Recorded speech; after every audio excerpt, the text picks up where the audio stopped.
Most people use Claude like a search engine with better grammar. They type a question, get an answer, copy and paste it somewhere, and move on. And that's completely fine. But that's how you're supposed to use AI back in 2024, and it's currently 2026. And Anthropic just launched something called Claude Managed Agents. And it represents the gap between how normal people use Claude and how professionals are leveraging Claude to build systems, software. In this video, I'm going to break down exactly what Managed Agents is, how it works, what it costs, but more importantly, I'm going to map out the entire Claude ecosystem for you, skills, plugins, connectors, agents, and show you where each one fits into the piece of the puzzle so you know exactly what you should be using and why you should be using it. Also, if you want to dig a little deeper into this, make sure you watch this video on the head of product of Notion is using Claude Managed Agents to build tools and handle tasks for him. Because from what I've seen so far, the difference in how powerful AI isn't in how smart you are and how you use it. Everyone's using the same model, the same brain, but the difference is whether Claude waits for you or works for you. So what is Managed Agents? So to put it simply, right now, if you want to build an AI agent that actually does work in production, like not a chatbot, not a demo, but something that runs for hours, makes decisions, calls tools, writes code, handles errors, debug code, you have to build a mountain of infrastructure around it first. Just kind of like sandbox execution environments so the agent doesn't really break your production systems. Also having state management so it remembers what it was doing if something crashes. Also credential handling, permission systems, error recovery, tracing. That's months of engineering before you write a single line of user-facing code. But Managed Agents handles all of that. You define three things: the task, the tools the agent calls and can use,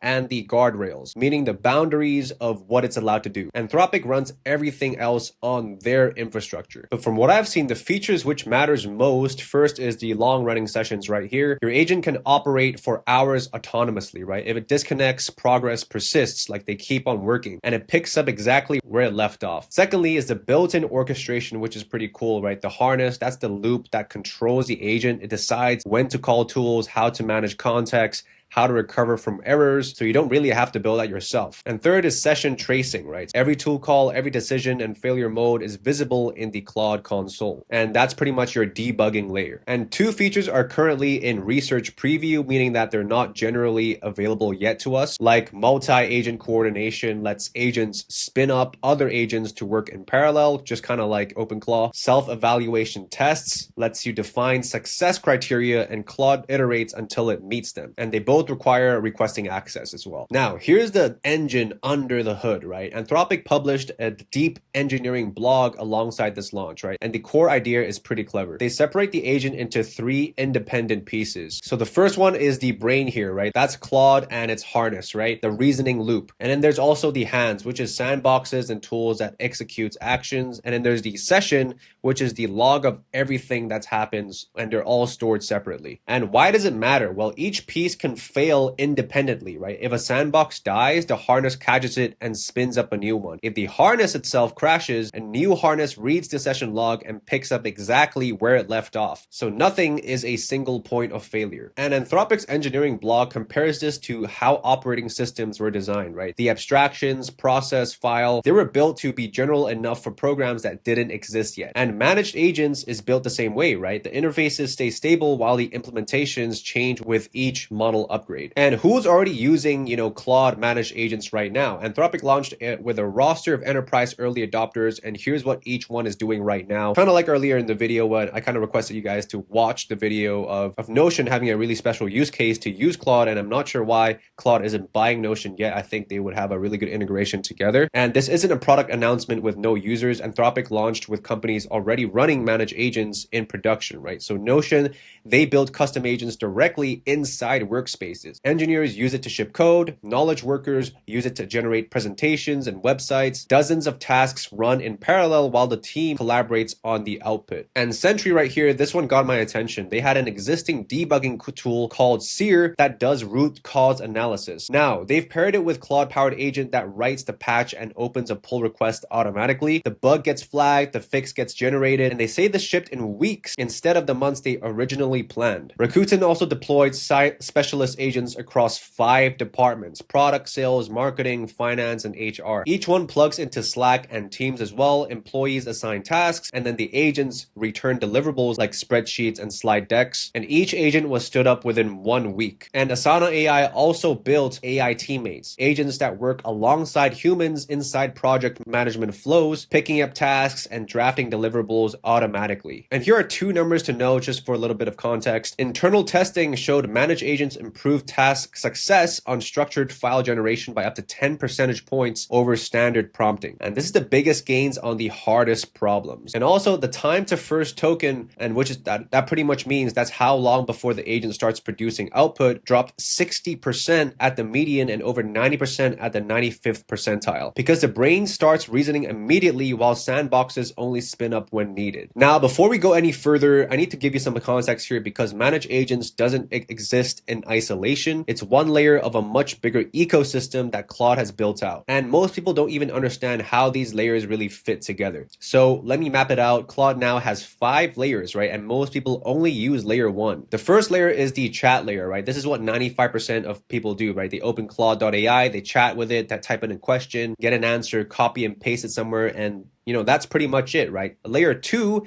are connectors. You plug Claude into your actual data, maybe your Google Drive, your Gmail, your calendar, Slack, Microsoft. Now, Claude can now read your files, your emails, your messages, and then it stops being a generic AI and starts being your AI. No code required, no. You just click connect, authenticate, and then you're done, right? Layer 3 is when you start using skills and it starts getting interesting here, right? A skill is a reusable instruction file that teaches Claude how to do a specific type of work. Think of it like a job description and a tutorial that loads automatically when the task is relevant. So, for example, you could have a brand voice skill that enforces your tone across everything Claude writes. Let's say you're a huge branding agency and you work with a lot of branding clients, or a document review skill that follows your exact checklist, or a client onboarding skill that generates the same deliverables every single time. You write it once and it applies it every single time. And all in all, skills are just markdown files, right? They cost almost nothing in terms of compute and tokens. And progressive disclosure means that Claude only loads the full skill content when the task actually requires it. And a library of 20 different skills might only cost a few hundred tokens at startup. Layer 4 are plugins. A plugin bundles skills, connectors, and commands into one installable package, right? If a skill is a cheat sheet,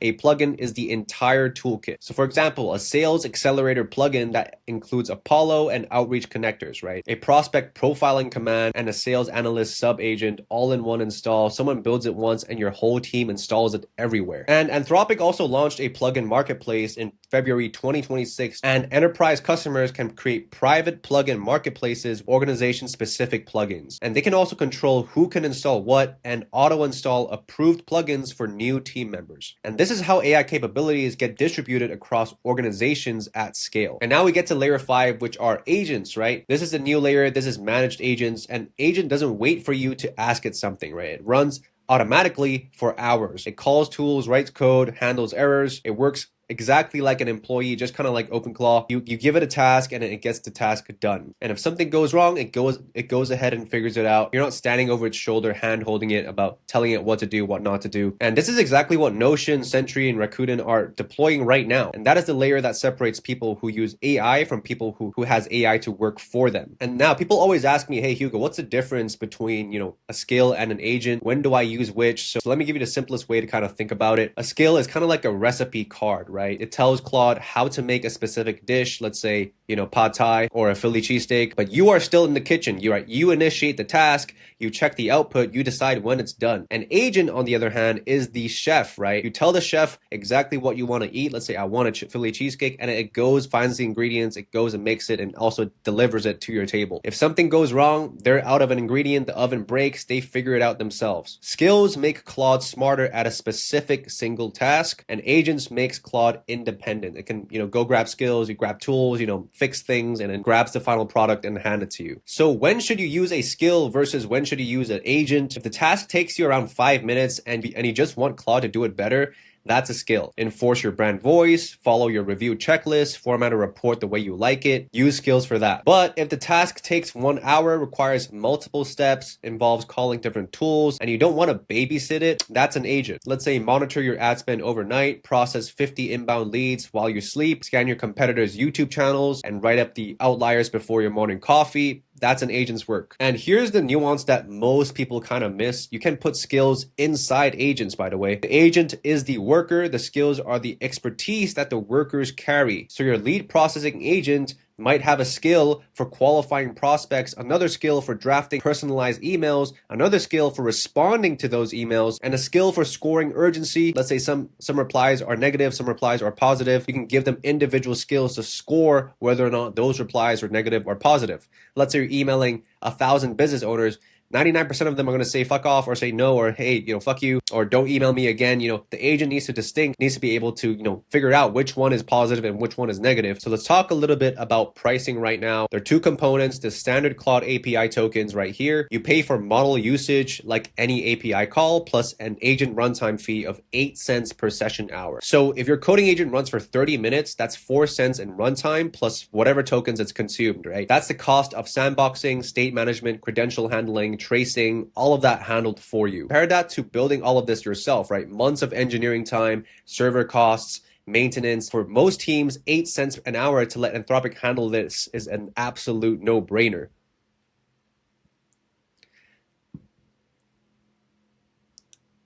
And for context here, SiliconANGLE confirmed the pricing at standard token rates. Now, let's zoom out a little bit because the product is pretty interesting, right? But the strategy behind it is what you really kind of need to understand for us to really predict what's going to happen in a couple of weeks or a few months, right? Anthropic is no longer just selling you a language model. They're selling you the entire runtime for your agents. And once your agents, your monitoring dashboards, your session logs, your permission configs, once all of that lives inside the Claude platform, your switching costs go up significantly. And they're not the only ones doing this, right? OpenAI has Codex and the Assistants API. Google has Gemini agents on Vertex. Salesforce has Agentforce. Microsoft has Copilot, Studio. Every major AI lab is literally making the same play to make you stay using their AI. Here's the pattern, right? The model gets you in the door, all right? The infrastructure keeps you there, and that's where the real lock-in happens. Think about cloud computing, right? 10 years ago, AWS was just a server you rented. Now it's the platform your entire business runs on. Same pattern is happening with AI right now. The model is the server and the agent infrastructure is the platform. So what should you do with this? So if you're building AI agents for your business or for clients, managed agents is worth testing. They got public beta, consumption pricing, 3 entry points, the Claude console, the CLI, or direct through Claude Code, but go in with your eyes open, right? This is public beta, not general availability. Multi-agent coordination and self-evaluation are still in research preview. So you're literally building on Anthropic's infrastructure, which means you depend on their uptime, their pricing decisions, and their platform roadmap. The agents as infrastructure wave is real and it's already here. The question isn't whether to build the agents, it's where you deploy them. And now Anthropic is saying deploy them here and we'll handle the hard parts. So if you want to try this today, there are 3 ways, right? First is the Claude console right here at platform.claude.com. Go to Agent Quick Start, and that's the visual interface, right? The second method is CLI. You deploy it in your terminal or use VS Code. And third, and this is the one I recommend, if you're already using in Claude Code, just open it and say start onboarding for managed agents in Claude API. It uses a built-in skill to walk you through the setup. You define your agent with a natural language description or a YAML config file. You specify the task, the tools, and the guardrails, and Anthropic handles the rest. And for those of you using OpenClaw or running OpenClaw on a Mac Mini, this is a different tool for a different job, right? OpenClaw is your always-on personal automation daemon. Managed agents is for deploying production agents that serve users or teams at scale. You might use both OpenClaw for your morning briefings, managed agents for client-facing or team-facing deployments. So if you enjoyed this video so far today, and if you want access to this document right here, make sure you click on the link down in the description down below to join my community called AI Insiders. And we have a couple of these documents coming out every single week. So if you want access to these updates,